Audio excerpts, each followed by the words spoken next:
Hi everyone, Marc here from Sydney Astrology School, and thank you for joining me as we look at episode number 3 in our Sex and Intimacy series. And in this episode we're going to be looking at the sign of Aquarius and the planet Uranus. Now, this isn't necessarily going to be for Aquarians themselves, people with the sun in Aquarius. It's more going to be for the Aquarian-Uranian energy in the two houses that have everything to do with sex and intimacy. And those houses are the 8th house and the 5th house.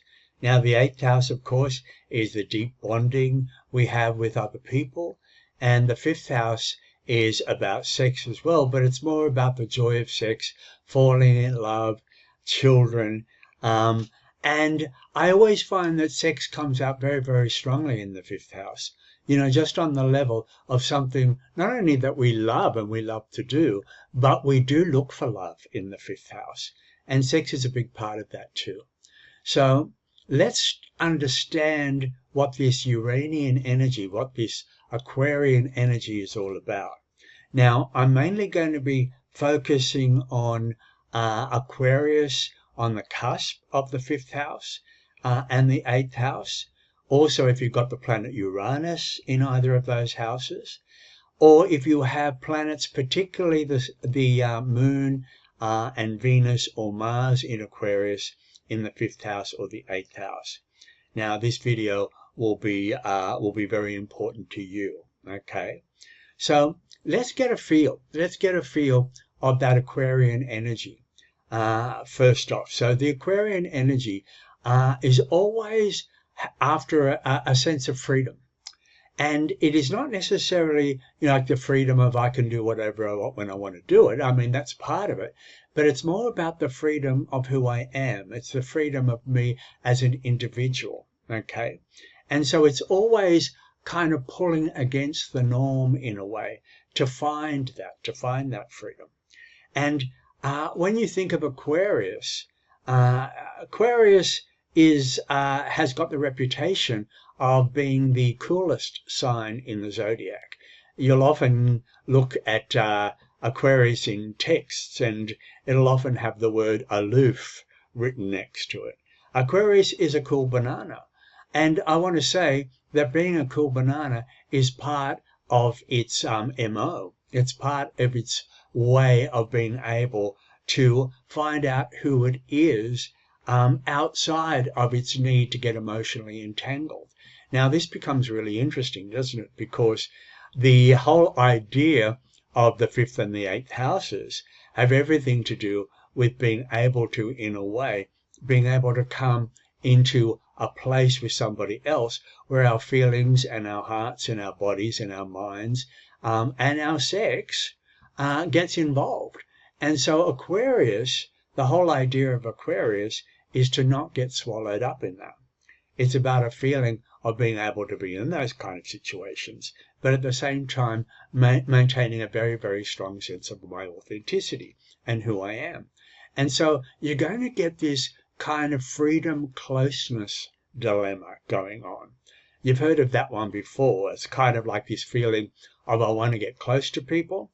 I want to be able to bond, and then when it gets all too much, or I feel suffocated, then I'm going to pull away. I'm going to pull away as far as I can. And then when I pull away, I'm feeling a little bit, lonely or a little bit disconnected. I will come back into that situation again. So you might get this kind of toing and froing kind of feeling going on with the Aquarian Uranian energy in these houses. A little bit hot and cold. There's an unpredictability going on here as well. It's a little bit like hot one moment, cold the next kind of thing. It's got a feeling of you being in a position or a situation where you might throw yourself in, boots and all, because there's something about that particular area of life that you do need to know about, that you do need to learn about. But then, the unpredictability of the Aquarian nature or the Uranian nature has you feeling on the other side of things. I need to be able to experience what that means as well, because there's a contrariness going on here. And it's always about pulling away from being forced into something. being told how to do something. Aquarius is not a big fan of being a square peg in a round hole. Aquarius is always trying to find its unique, original, authentic self. And so it's going to be playing this hot, cold thing, and the unpredictability that Aquarius is kind of known for may come into that as well. So the whole idea of being able to have the Uranian Aquarian energy in these houses and making them work, and of course it can, everything in astrology is supposed to work, is by being in situations or by being in relationships or by being in deep, intimate connection with people where your sense of freedom and your sense of individuality and your sense of you feeling that you can still be yourself is intact in this situation. So therefore, it's about getting involved with people who allow that. It's about getting involved with people who kind of celebrate your sense of authenticity and your sense of uniqueness. It's about people who allow you the room to move. It's about people who allow you to come and go. And you need to be able to do that as well. You know, it's not just a one-way street. You need to be able to do that to other people. You need to be able to give them the space that they need and to really get off on their individual selves and them being different as well. This free-flowing kind of understanding between you both allows a relationship to flourish, allows a relationship to work really well. I have found that a lot of people with Aquarian energy, Uranian energy in these houses tend to attract people who are emotionally unavailable. I find this happens a lot with Aquarius in the 7th house as well. Emotionally, or Uranus in the 7th house, emotionally unavailable people. And if you're attracting emotionally unavailable people, what are they trying to teach you? They're trying to teach you exactly that. They're trying to teach you to cool down, basically. They're trying to teach you to detach and to actually come into a place of knowing who you are outside of being connected to them. Okay? So it's a really, really important thing to be able to understand because you are kind of balancing two very, very different areas here. You're balancing your freedom and you're balancing bringing that into a connection with somebody else. Okay? So as far as sex is concerned, Aquarius Uranian energy does not like same old, same old. It does not like traditional, old-fashioned ways of having sex. So therefore, Aquarius is always going to be kind of renewing things all the time. There's always a renewal process going on with Aquarius. Let's try something different. Let's try something new. A lot of people might say they're very experimental. A lot of people might say they're quite shocking. And when I say shocking, I don't necessarily mean it in a traditional sense. I mean shocking in a way that they go outside of what the average person would do. And I want to say that this is a really good thing. I think everybody should be giving something like this a go. But for the Aquarian Uranian energy, it becomes so important because I feel that, you know, the Aquarian energy constantly wanting to move things forward, constantly wanting to invent and innovate, needs to be able to bring this into their sex lives as well. I feel Aquarian energy gets bored very, very quickly and very, very easily. So unless something is happening where they can shake a cage or two in this particular area as well, they might actually find themselves getting very bored with the same person doing the same thing. I'm not saying that all Aquarian, Uranian people in these houses are going to have multiple partners, but often I find they do, not necessarily all at once. They can do if they want, but I often find that they have more than one relationship in their lives, sometimes two, sometimes three. It seems to go with that need to move forward and try and find something new all the time. It seems to be one of the big things for Aquarian energy. What I find with Aquarian energy in these houses is that they actually get a lot closer to their friendships than they do on a personal level with somebody. And I find that friendships, they connect much, much better with their friends. And for a lot of them, people do end up getting very close and having closely bonded relationships, possibly marriages, with people who started out as friends. I find that happens a hell of a lot with this particular energy. Also, with children, the fifth house governs children, and of course, children come from sex. I find that it's not so much the children part of things, it's the actual conceiving of children. I always think that people with Uranus energy, particularly in the fifth house, Aquarian energy in the fifth house, have to be careful and take contraception very seriously if you don't want kids.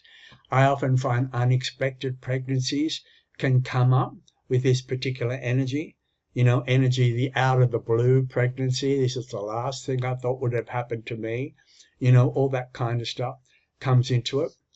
Now, more than anything, I really feel that if you've got this Aquarian energy in these houses, you cannot take things personally. If you take things personally, and I know it's really, really challenging to do, but if you take things personally, you're actually allowing your feelings to get the better of you, and your feelings will take over. So therefore, in this particular situation, getting close to people, it is more about being able to have what I would say intellectual kind of stimulating conversation, being able to sit down with somebody and be able to talk it through and talk it out, rather than allowing yourself to get too emotionally embroiled and too emotionally involved with what's going on. And then all of a sudden feeling that these houses have got the better of you. These houses have taken you away from you. It's, that feeling of, I still need to maintain a strong sense of who I am and know who I am. So if I'm going to start to take things personally, it's going to kind of mean that I've given so much of myself to somebody else. I've given so much of who I am, my freedom, my power, to somebody else to make me feel like this.